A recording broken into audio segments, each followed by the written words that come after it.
Hello, everyone. Welcome back to Bibliobibly and Harry Potter and the Order of the Phoenix. Last time, we got a glimpse at what Hagrid went through with Madame Maxime, even though Umbridge came in and ruined everything once again, giving Hagrid a bit of a warning that she's going to be seeing him quite soon and checking up on his class.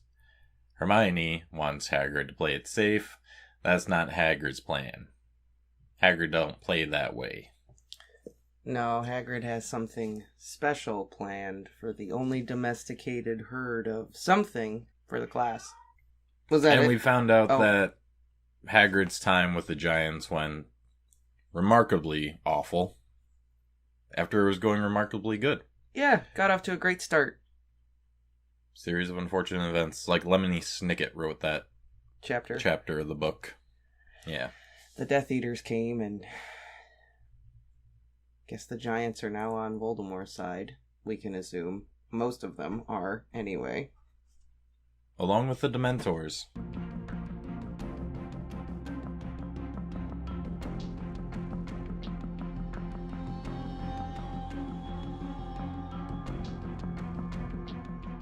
Chapter 21. The Eye of the Snake. Hermione ploughed her way back to Hagrid's cabin through 2 feet of snow Sunday morning. Harry and Ron wanted to go with her, but their mountain of homework had reached an alarming height again, so they remained grudgingly in the common room, trying to ignore the gleeful shouts drifting up from the grounds outside, where students were enjoying themselves skating on the frozen lake, tobogganing, and, worst of all, bewitching snowballs to zoom up to Gryffindor Tower and rap hard on the windows. "Oi!" bellowed Ron, finally losing patience and sticking his head out the window. "I'm a prefect, and one more snowball hits this window. Ow! He withdrew his head sharply, his face covered in snow. "It's Fred and George," he said bitterly, slamming the window behind him. "Git!" Hermione returned from Hagrid's cabin just before lunch, shivering slightly, her robes damp up to the knees. "So," said Ron, looking up when she entered, "got all his lessons planned for him?" "Well, I tried," she said dully, sinking into a chair beside Harry. She pulled out her wand and gave it a couple of complicated little waves so that hot air steamed out from the tip. She then pointed this at her robes, which began to steam as they dried out. "He wasn't even there when I arrived. I was knocking for at least half an hour, and then he came stumping out of the forest." Harry groaned. The Forbidden Forest was teeming with the kind of creatures most likely to get Hagrid the sack. "What's he keeping in there, did he say?" he asked. "No," said Hermione miserably. "He says he wants them to be a surprise. I tried to explain about Umbridge, but he just doesn't get it. He keeps saying no one in their right mind would rather study Gnarls than chimeras. Oh, I don't think he's got a chimera," he added at the appalled look on Harry and Ron's faces. "But that's not for lack of trying, from what he said about how hard it is to get eggs. I don't know how many times I told him he'd be better off following Grubbly Plank's plan. I honestly don't think he listened to half of what I said. He's in a bit of a funny mood, you know. He still won't say how he got all those injuries." Hagrid's reappearance at the staff table next day was not greeted by enthusiasm from all students. Some, like Fred and George and Lee, roared with delight and sprinted up the aisle between the Gryffindor and Hufflepuff tables to wring Hagrid's enormous hand. Others, like Parvati and Lavender, exchanged gloomy looks and shook their heads. Harry knew many of them preferred Professor Grubbly Plank's lessons, and the worst of it was that a very small, unbiased part of him knew that they had good reason. Grubbly Plank's idea of an interesting class was not one where there was a risk that somebody might have their head ripped off. It was with a certain amount of apprehension that Harry, Ron, and Hermione headed down to Hagrid's on Tuesday, heavily muffled against the cold. Harry was worried not only about Hagrid and what he might teach them, but also about how the rest of the class, particularly Malfoy and his cronies, would behave if Umbridge was watching them. However, the High Inquisitor was nowhere to be seen as they trudged through the snow toward Hagrid, who stood waiting for them at the edge of the forest. He did not present a reassuring sight. The bruises had been purple on Saturday night, they were now tinged with green and yellow, and some of his cuts still seemed to be bleeding. Harry could not understand this. Had Hagrid perhaps been attacked by some creature whose venom prevented the wounds it inflicted from healing? As though to complete the ominous picture, Hagrid was carrying what looked like half a dead cow over his shoulder. "We're working in here today," Hagrid called happily to the approaching students, jerking his head back at the dark trees behind him. "Bit more sheltered. Anyway, they prefer the dark. What prefers the dark? Harry heard Malfoy say sharply to Crabbe and Goyle, a trace of panic in his voice. What did he say prefers the dark? Did you hear? Harry remembered the only other occasion in which Malfoy had entered the forest before now. He'd not been very brave then either. He smiled to himself. After the Quidditch match, anything that caused Malfoy discomfort was all right with him. Ready? Said Hagrid cheerfully, looking around at the class. Right, well, I've been saving a trip into the forest for your 5th year. Thought we'd go and see these creatures in their natural habitat. Now, what we got studying today is pretty rare. I reckon I'm probably the only person in Britain who's managed to train 'em. Are you sure they're trained, said Malfoy, the panic in his voice more pronounced. Only it wouldn't be the first time you brought wild stuff to class, would it? The Slytherins murmured agreement, and a few Gryffindors looked as though they thought Malfoy had a fair point too. Course they're trained, said Hagrid, scowling and hoisting the dead cow a little higher on his shoulder. So what's happened to your face, then? Demanded Malfoy. Mind your own business, said Hagrid angrily. Now, if you've finished asking stupid questions, follow me. He turned and strode straight into the forest. Nobody seemed much disposed to follow. Harry glanced at Ron and Hermione, who sighed but nodded, and the three of them set off after Hagrid, leading the rest of the class. They walked for about 10 minutes until they reached a place where the trees stood so closely together that it was as dark as twilight, and there was now no snow on the ground at all. With a grunt, Hagrid deposited his half-a-cow on the ground, stepped back, and turned to face his class, most of whom were creeping from tree to tree toward him, peering around nervously as though expecting to be set upon at any moment. Gather round, Hagrid encouraged. Now, they'll be attracted by the smell of the meat, but I'm going to give 'em a call anyway, 'cause they like to know it's me. He turned, shook his shaggy head to get the hair out of his face, and gave an odd, shrieking cry that echoed through the dark trees like the call of some monstrous bird. Nobody laughed. Most of them looked too scared to make a sound. Hagrid made the shrieking cry again. A minute or two passed, which the class continued to peer nervously over their shoulders and around trees for a first glimpse of whatever it was that was coming. And then, as Hagrid shook his hair back for a third time and expanded his enormous chest, Harry nudged Ron and pointed into the black space between two gnarled trees.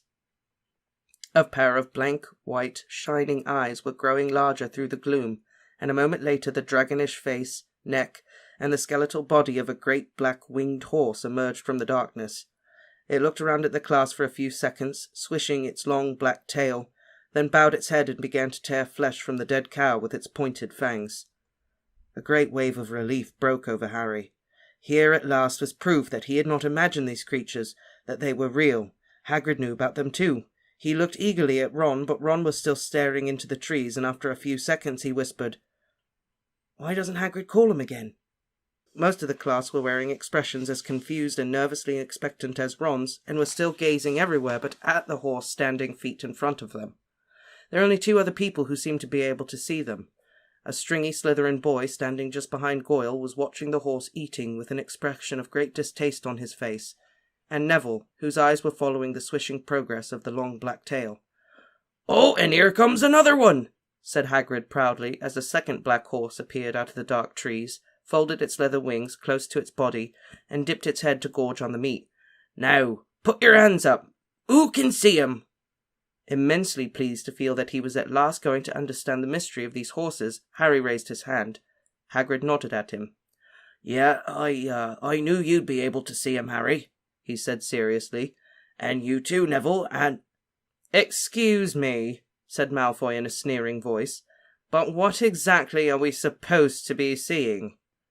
For an answer, Hagrid pointed at the cow carcass on the ground. The whole class stared at it for a few seconds, then several people gasped and Parvati squealed. Harry understood why. Bits of flesh stripping themselves away from the bones and vanishing into thin air had to look very odd indeed. "What's doing it?" Parvati demanded in a terrified voice, retreating behind the nearest tree. "What's eating it?" "Thestrals," said Hagrid proudly, and Hermione gave a soft "Oh!" of comprehension at Harry's shoulder.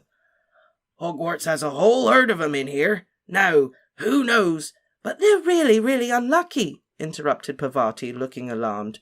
"They're supposed to bring all sorts of misfortune on people who can see them. Professor Trelawney told me once—" No, said Hagrid, chuckling.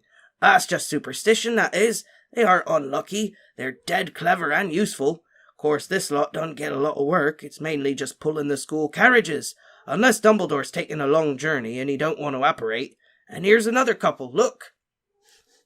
2 more horses came quietly out of the trees, one of them passing very close to Parvati, who shivered and pressed herself closer to the tree, saying, "I think I felt something. I think it's near me." "Don't worry, it won't hurt ya," said Hagrid patiently. "Right now, who can tell me why some of you can see 'em and some of you can't?" Hermione raised her hand. "Go on then," said Hagrid, beaming at her. "The only people who can see Thestrals," she said, "are people who have seen death." "That's right," said Hagrid solemnly. 10 points to Gryffindor. "Now, Thestrals!" Professor Umbridge had arrived. She was standing a few feet away from Harry, wearing her green hat and cloak again, her clipboard at the ready. Hagrid, who'd never heard Umbridge's fake cough before, was gazing in some concern at the closest Thestral, evidently under the impression that it had made a sound. "Oh, hello!" said Hagrid, smiling, having located the source of the noise. "You received the note I sent to your cabin this morning?" said Umbridge, in the same loud, slow voice she had used with him earlier, as though she were addressing someone both foreign and very slow. "Telling you that I would be inspecting your lesson?" "Oh, yeah," said Hagrid brightly. "Glad you found the place all right. Well, as you can see, or I don't know, can you? We're doing Thestrals today." "I'm sorry," said Professor Umbridge loudly, cupping her hand around her ear and frowning. "What did you say?" Hagrid looked a little confused. Thestrals," he said loudly. "Big, winged horses, you know." He flapped his gigantic arms hopefully. Professor Umbridge raised her eyebrows at him and muttered as she made a note on her clipboard. "Has to resort to crude sign language." "Well, anyway," said Hagrid, turning back to the class and looking slightly flustered. What was I saying?"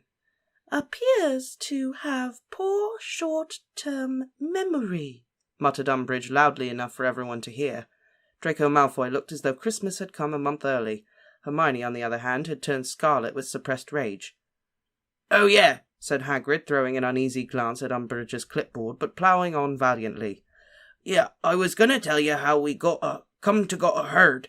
Yeah, so we started off with a male and 5 females. This one," he patted the first horse to have appeared, "name of Tenebrous. He's my special favourite, 'cause he was the first one born here in the forest." "Are you aware," Umbridge said loudly, interrupting him, "that the Ministry of Magic has classified Thestrals as dangerous?"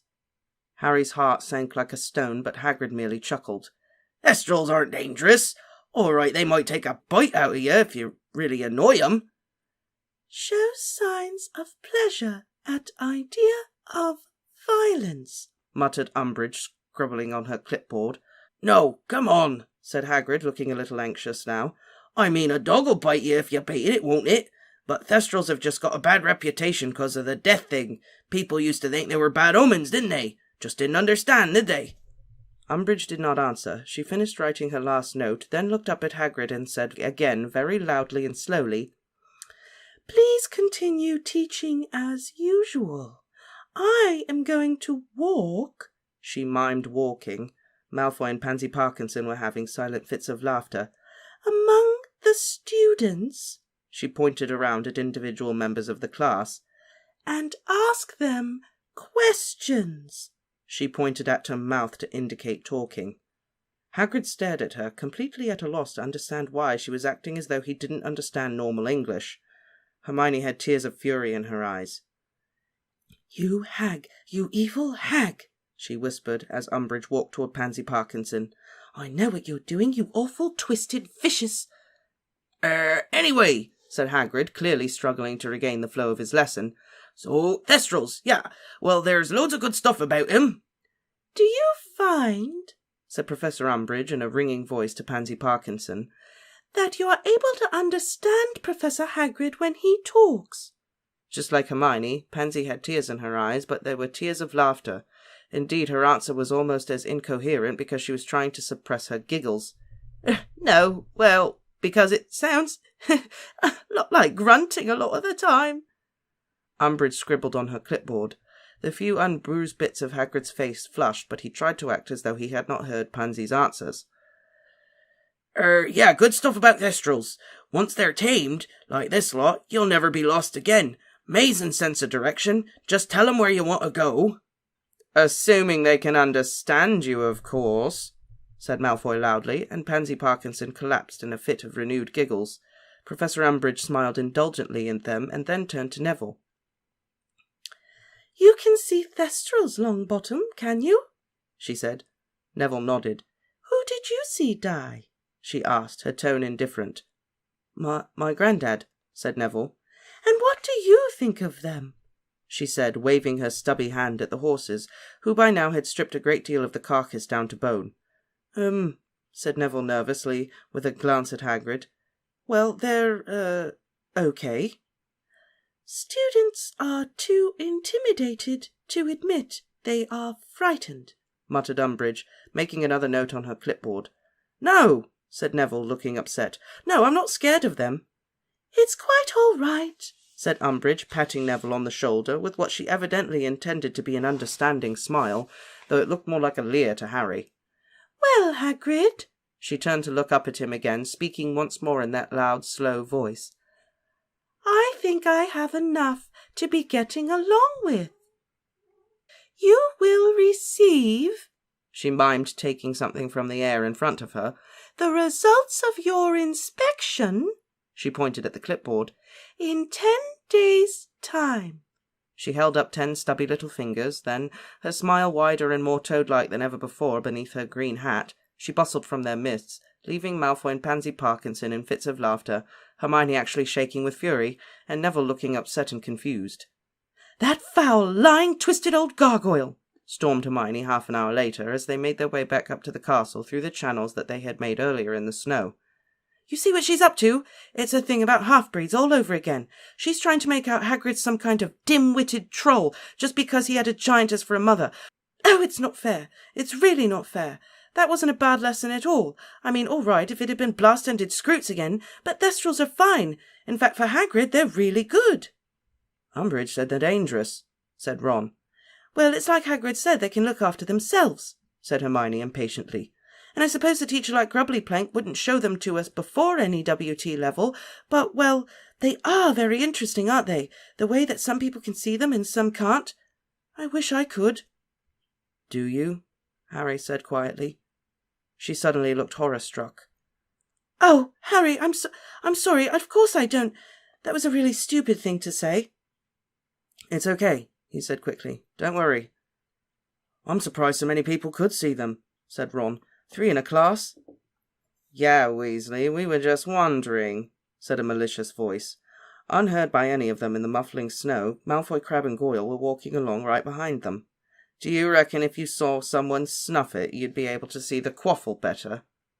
He, Crabbe and Goyle roared with laughter as they pushed past on their way to the castle, then broke into a chorus of, Weasley is our king.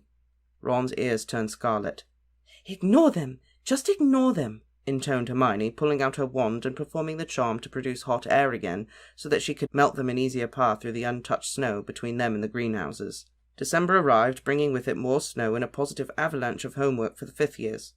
Ron and Hermione's prefect duties also became more and more onerous as Christmas approached. They were called upon to supervise the decoration of the castle. You try putting up tinsel when Peeves has got the other end and is trying to strangle you with it, said Ron. To watch over 1st and 2nd years spending their break times inside because of the bitter cold. And they're cheeky little snot rags, you know. We definitely weren't that rude when we were in 1st year, said Ron. And to patrol the corridors and shifts with Argus Filch, who suspected that the holiday spirit might show itself in an outbreak of wizard duels. He's got done for Briggs, that one, said Ron furiously. They were so busy that Hermione had even stopped knitting elf hats and was fretting that she was down to her last 3. All those poor elves I haven't set free yet, having to stay here over Christmas because there aren't enough hats. Harry, who had no heart to tell her that Dobby was taking everything she made, bent lower over his History of Magic essay. In any case, he didn't want to think about Christmas. For the first time in his school career, he very much wanted to spend the holidays away from Hogwarts. Between his Quidditch ban and worry about whether or not Hagrid was going to be put on probation, he felt highly resentful toward the place at the moment.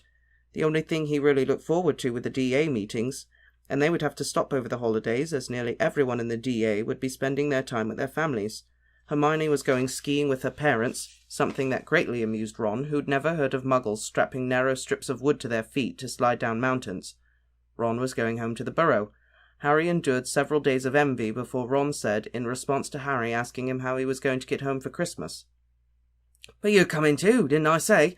Mum wrote and told me to invite you weeks ago."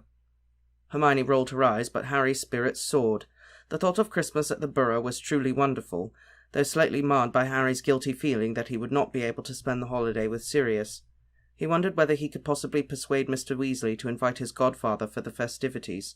Even though he doubted whether Dumbledore would permit Sirius to leave Grimmauld Place anyway, he could not help but think Mrs. Weasley might not want him. They were so often at loggerheads.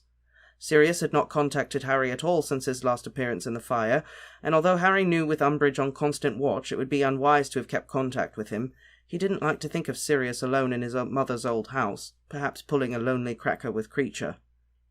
Harry arrived early in the Room of Requirement for the last DA meeting before the holidays, and was very glad he had, because when the torches burst into flame he saw that Dobby had taken it upon himself to decorate the place for Christmas. He could tell the elf had done it because no one else would have strung 100 golden baubles from the ceiling, each showing a picture of Harry's face and bearing the legend, "Have a very Harry Christmas." Harry could have only just managed to get the last of them down before the door creaked open and Luna Lovegood entered, looking as dreamy as usual. "Hello," she said vaguely, looking around at what remained of the decorations. "These are nice. Did you put them up?" "No," said Harry. "It was Dobby the house elf."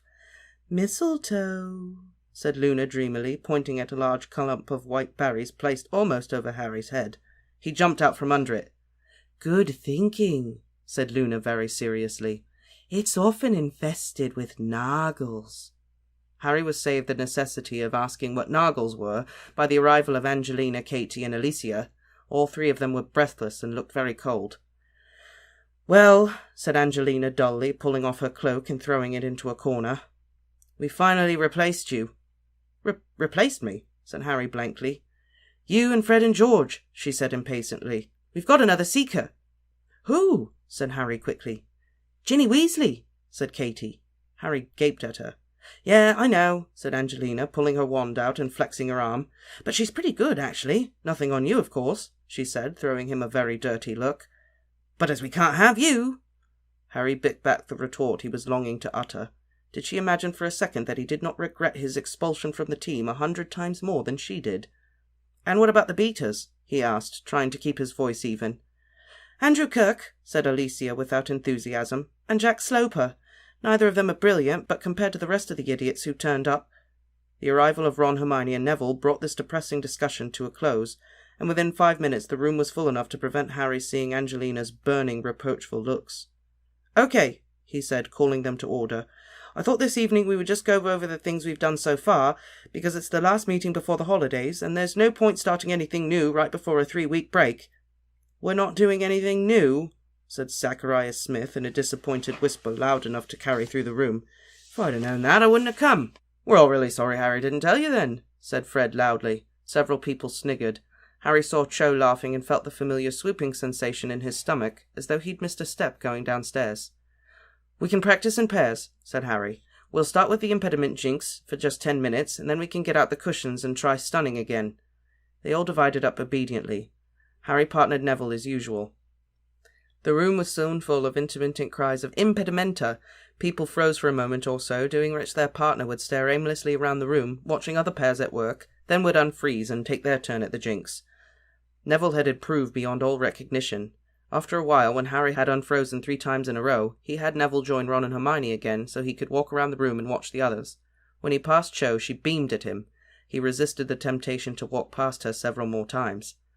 After 10 minutes on the impediment jinx, they laid cushions all over the floor and started practicing stunning again. Space was really too confined to allow them all to work their spell at once. Half the group observed the others for a while, then swapped over. Harry felt himself positively swelling with pride as he watched them all. True, Neville did stun Padma Patil rather than Dean, at whom he'd been aiming, but it was a much closer miss than usual, and everyone else had made enormous progress. At the end of an hour, Harry called a halt. "We're getting really good," he said, beaming around at them. "When we get back from the holidays, we can start doing some of the big stuff. Maybe even Patronuses." There was a murmur of excitement. The room began to clear in usual 2s and 3s. Most people wished Harry a happy Christmas as they went. Feeling cheerful, he collected up the cushions with Ron and Hermione and stacked them neatly away. Ron and Hermione left before he did. He hung back a little, because Cho was still there and he was hoping to receive a Merry Christmas from her. "No, you go on," he heard her say to her friend Marietta, and his heart gave a little jolt that seemed to take it into the region of his Adam's apple. He pretended to be straightening the cushion pile. He was quite sure they were alone now, and waited for her to speak. Instead, he heard a hearty sniff. He turned and saw Cho standing in the middle of the room, tears pouring down her face. "What?" He didn't know what to do. She was simply standing there, crying silently. What's up?" he said feebly. She shook her head and wiped her eyes on her sleeve. I'm sorry," she said thickly. I suppose it's just learning all this stuff. It just makes me wonder whether, if he'd known it all, he'd still be alive." Harry's heart sank right past its usual spot and settled somewhere around his navel. He should have known. She wanted to talk about Cedric. "He did know all this stuff," Harry said heavily. "He was really good at it, or he would have never got to the middle of the maze. But if Voldemort really wants to kill you, you don't stand a chance." She hiccuped at the sound of Voldemort's name, but stared at Harry without flinching. "You survived when you were just a baby," she said quietly. "Yeah, well," said Harry wearily, moving toward the door. "I don't know why, nor does anyone else, so it's not anything to be proud of." "Oh, don't go," said Cho, sounding tearful again. I'm really sorry to get all upset like this. I didn't mean to—" She hiccuped again. She was very pretty, even when her eyes were red and puffy. Harry felt thoroughly miserable. He would have been so pleased with a Merry Christmas. "I know it must be horrible for you," she said, mopping her eyes on her sleeve again. "Me mentioning Cedric when you saw him die. I suppose you just want to forget all about it." Harry didn't say anything to this. It was quite true, but he felt heartless saying it. You're a really good teacher, you know," said Cho with a watery smile. "I've never been able to stun anything before." "Thanks," said Harry awkwardly. They looked at each other for a long moment. Harry felt a burning desire to run from the room, and, at the same time, a complete inability to move his feet. "Mistletoe," said Cho quietly, pointing at the ceiling over his head. "Yeah," said Harry. His mouth was very dry. "It's probably full of Nargles, though." "What are Nargles?" "No idea," said Harry. She had moved closer. His brain seemed to have been stunned. "You'd have to ask Luna, I mean." Cho made a funny noise halfway between a sob and a laugh. She was even nearer to him now. He could have counted the freckles on her nose. "I really like you, Harry." He couldn't think. A tingling sensation was spreading through him, paralyzing his arms, his legs, and brain. She was much too close. He could see every tear clinging to her eyelashes. He returned to the common room half an hour later to find Hermione and Ron in the best seats by the fire. Nearly everyone had gone to bed. Hermione was writing a very long letter. She had already filled half a roll of parchment, which was dangling from the edge of the table. Ron was lying on the hearth rug, trying to finish his Transfiguration homework. "What kept you?" he asked, as Harry sank into the armchair next to Hermione. Harry didn't answer. He was in a state of shock.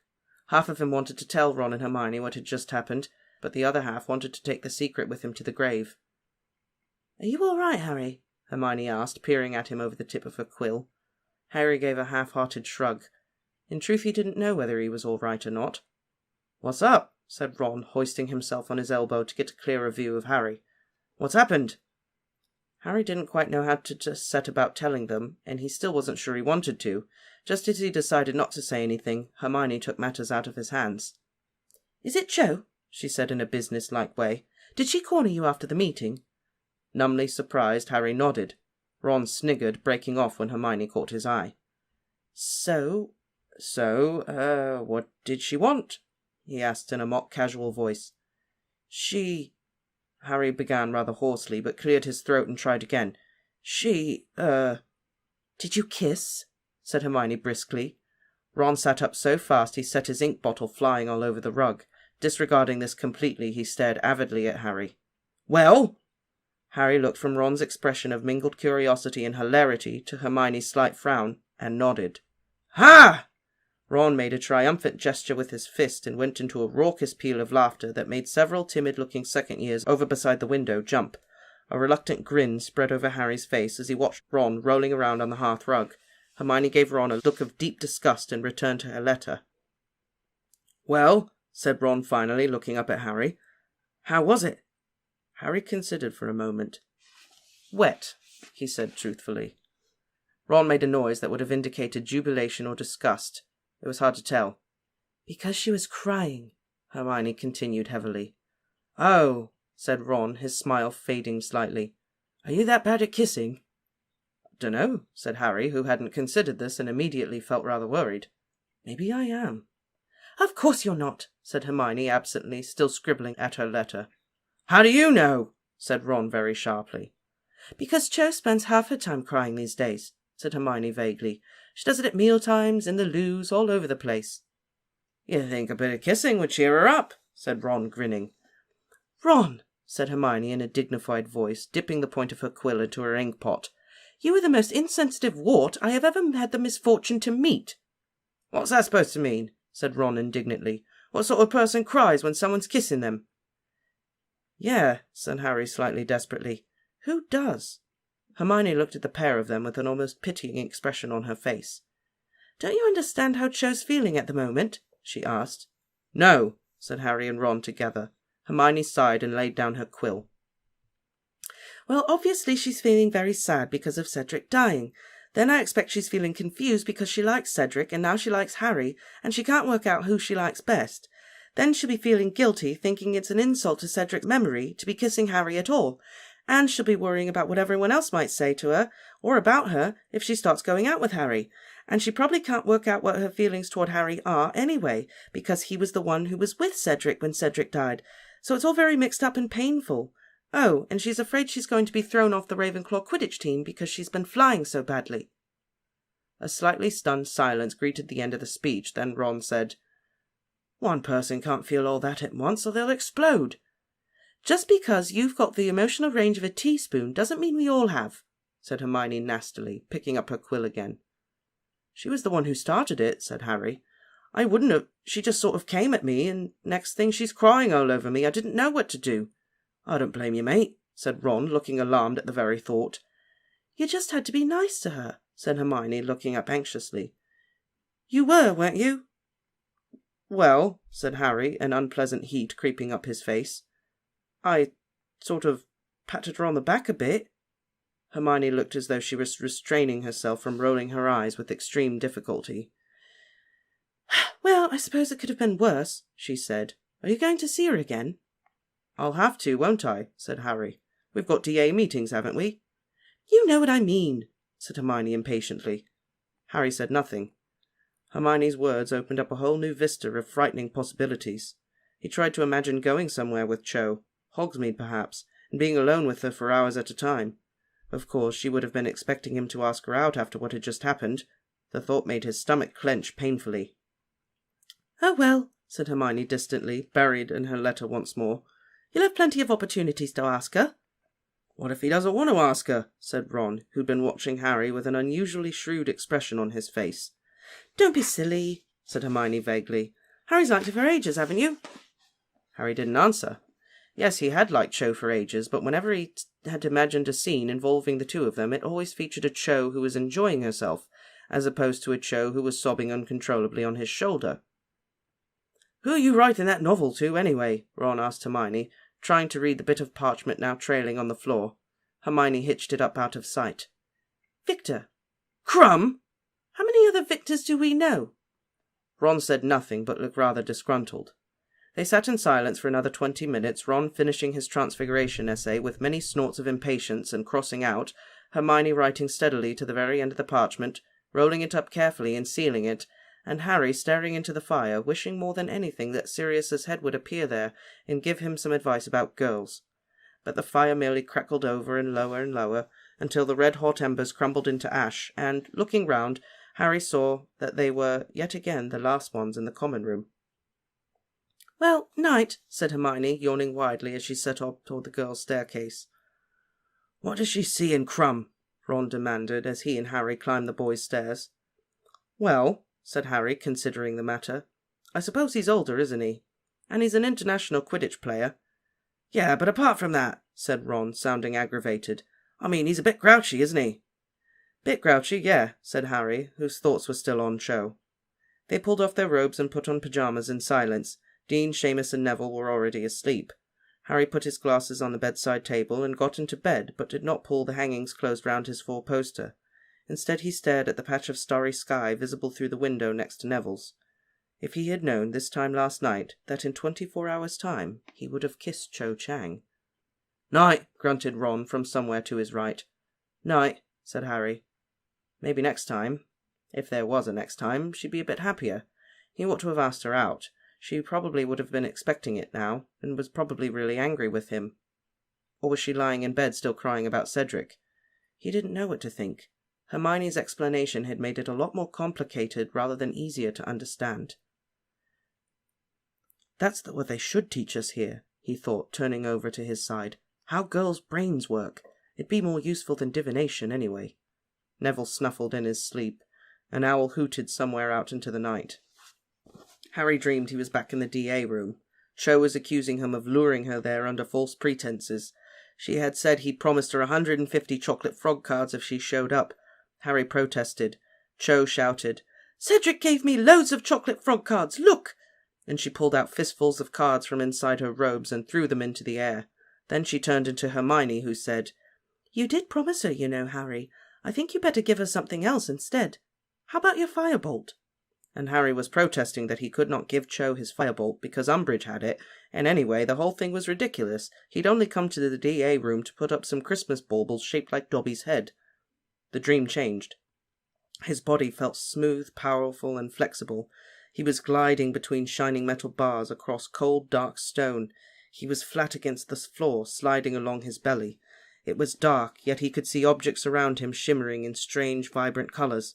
He was turning his head. At first glance the corridor was empty. But no, a man was sitting on the floor ahead, his chin drooping onto his chest, his outline gleaming in the dark. Harry put out his tongue. He tasted this man's scent on the air. He was alive but drowsy, sitting in front of a door at the end of the corridor.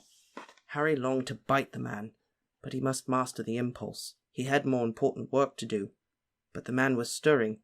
A silver cloak fell from his legs as he jumped to his feet, and Harry saw his vibrant, blurred outline towering above him, saw a wand withdrawn from a belt. He had no choice. He reared high from the floor and struck once, twice, 3 times, plunging his fangs deeper into the man's flesh, feeling his ribs splinter beneath his jaws, feeling the warm gush of blood. The man was yelling in pain. Then he fell silent. He slumped backward against the wall. Blood was splattering onto the floor. His forehead hurt terribly. It was aching fit to burst. "Harry! Harry!" He opened his eyes. Every inch of his body was covered in icy sweat. His bed covers were twisted all around him like a straitjacket. He felt as though a white-hot poker were being applied to his forehead. "Harry!" Ron was standing over him, looking extremely frightened. There were more figures at the foot of Harry's bed. He clutched his head in his hands. The pain was blinding him. He rolled right over and vomited over the edge of the mattress. "He's really ill," said a scared voice. "Shall we call someone?" "Harry! Harry!" He had to tell Ron. It was very important that he tell him. Taking great gulps of air, Harry pushed himself up in bed, willing himself not to throw up again, the pain blinding him. "Your dad," he panted, his chest heaving. "Your dad's been attacked." "What?" said Ron uncomprehendingly. "Your dad. He's been bitten. It's serious. There was blood everywhere." "I'm going for help," said the same scared voice, and Harry heard footsteps running out of the dormitory. "Harry, mate," said Ron uncertainly. You were just dreaming." "No," said Harry furiously. It was crucial that Ron understand. "It wasn't a dream. Not an ordinary dream. I was there. I saw it. I did it." He could hear Seamus and Dean muttering, but did not care. The pain in his forehead was subsiding slightly, and he knew he was still sweating and shivering feverishly. He retched again, and Ron leapt backward out of the way. "Harry, you're not well," he said shakily. "Neville's gone for help." "I'm fine," Harry choked, wiping his mouth on his pyjamas and shaking uncontrollably. There's nothing wrong with me. It's your dad you've got to worry about. We need to find out where he is. He's bleeding like mad. It was a huge snake. He tried to get out of bed, and Ron pushed him back into it. Dean and Seamus were still whispering somewhere nearby.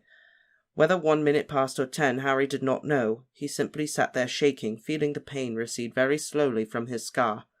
Then there were hurried footsteps coming up the stairs, and he heard Neville's voice again. "Over here, Professor." Professor McGonagall came hurrying into the dormitory in her tartan dressing gown, her glasses perched lopsidedly on the bridge of her bony nose. "What is it, Potter? Where does it hurt?" He'd never been so pleased to see her. It was a member of the Order of the Phoenix he needed now, not someone fussing over him and prescribing useless potions. "It's Ron's dad," he said, sitting up again. "He's been attacked by a snake, and it's serious. I saw it happen." "What do you mean you saw it happen?" said Professor McGonagall, her dark eyebrows contracting. "I don't know. I was asleep, and then I was there." "You mean you dreamed this?" "No," said Harry angrily. Would none of them understand? "I was having a dream at first about something completely different, something stupid, and then this interrupted it. It was real. I didn't imagine it. Mr. Weasley was asleep on the floor and he was attacked by a giant snake. There was a load of blood. He collapsed. Someone's got to go and find out where he is." Professor McGonagall was gazing at him through her lopsided spectacles as though horrified at what she was hearing. "I'm not lying, and I'm not mad," Harry told her, his voice rising to a shout. "I tell you, I saw it happen." "I believe you, Potter," said Professor McGonagall curtly. "Put on your dressing gown. We're going to see the headmaster." Well, it's about time they go talk to Dumbledore. So he can see through Nagini's eyes as well, not just Voldemort's. Yeah, what was up with that? He was the snake. Mm-hmm. I'm assuming... It's Nagini. Yeah. Because he was gonna feed Harry to Nagini after he was done with him. Mm-hmm.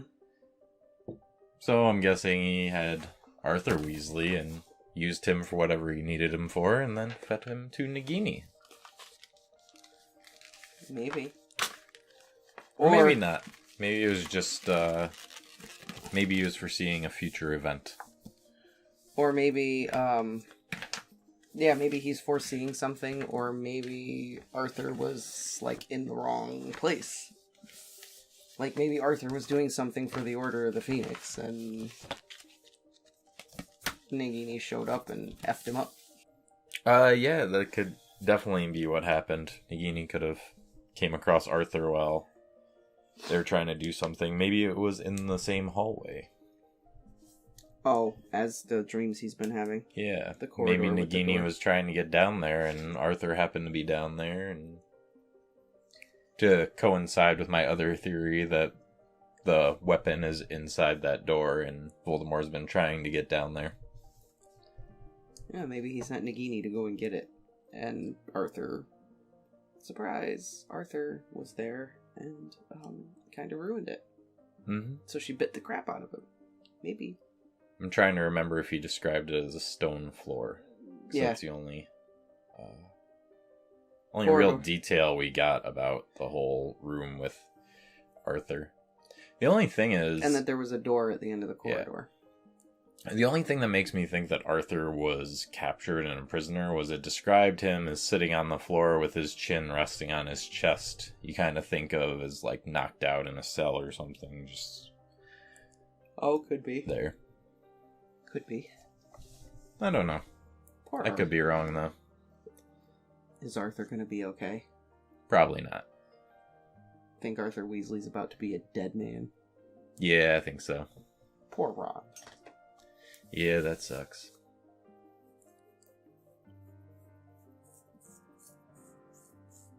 Crazy, though.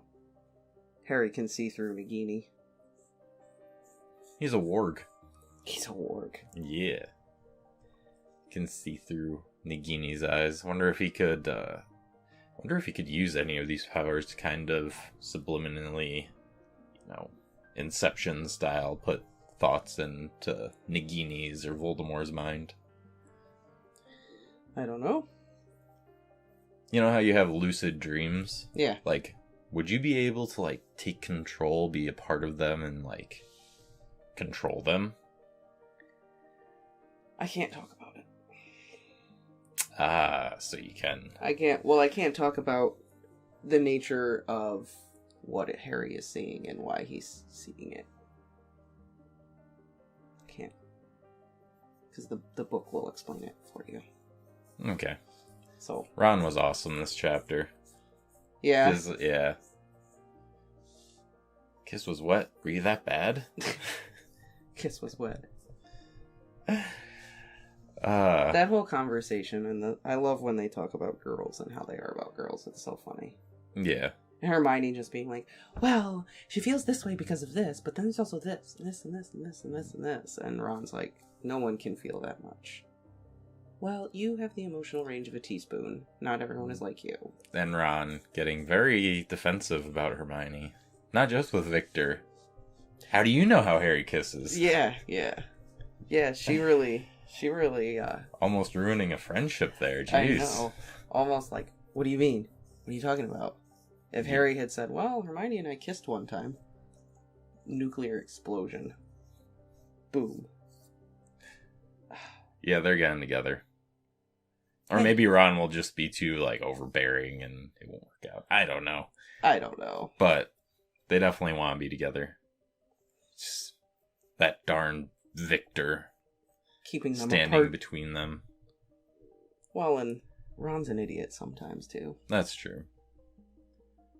You know. I will give it to JK. She writes... not men, but at least boys very well. And how they think. Like, Ron's a very extreme case. I think the stereotypical way that most girls would see, like, a teenage boy. Yeah. Very, very callous and, you know. Yeah. I think she writes Harry very well.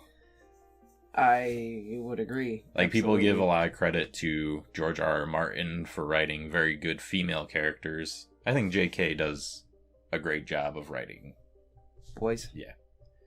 Especially... For the fact that you're writing views of the opposite sex. Right. Which can be a challenge sometimes.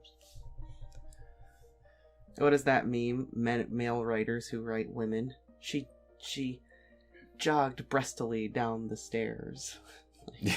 That kind of stuff.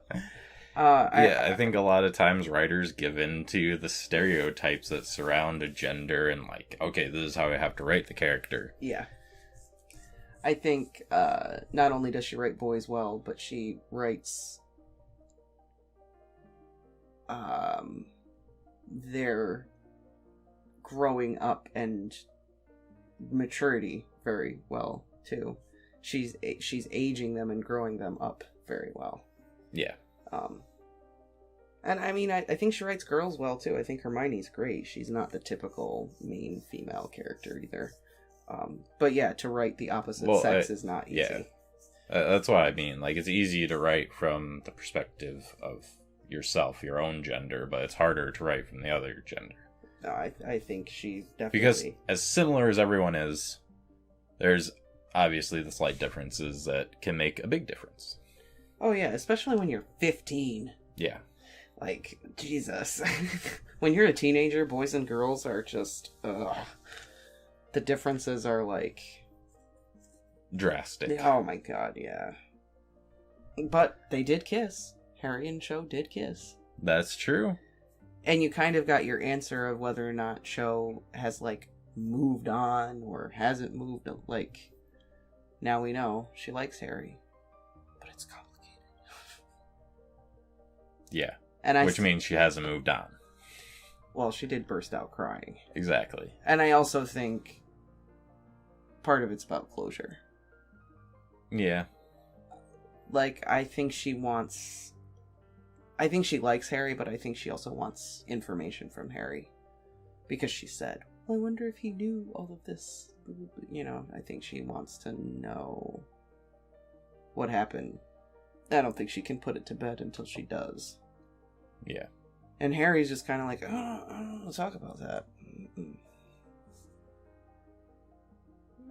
You need to. You should. Well, no one's going to be talking about that now as Harry just freaked out and projectile vomited all over the dorm.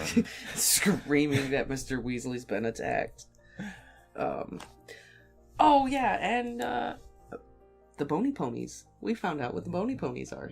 Yes, they were the, what were they called? Thestrals. Thestrals. All right. They're awesome. So they were the Thestrals. Yep.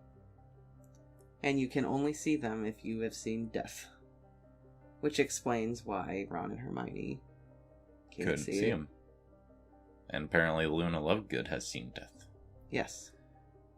Maybe that's why she's Loony Lovegood. Traumatizing.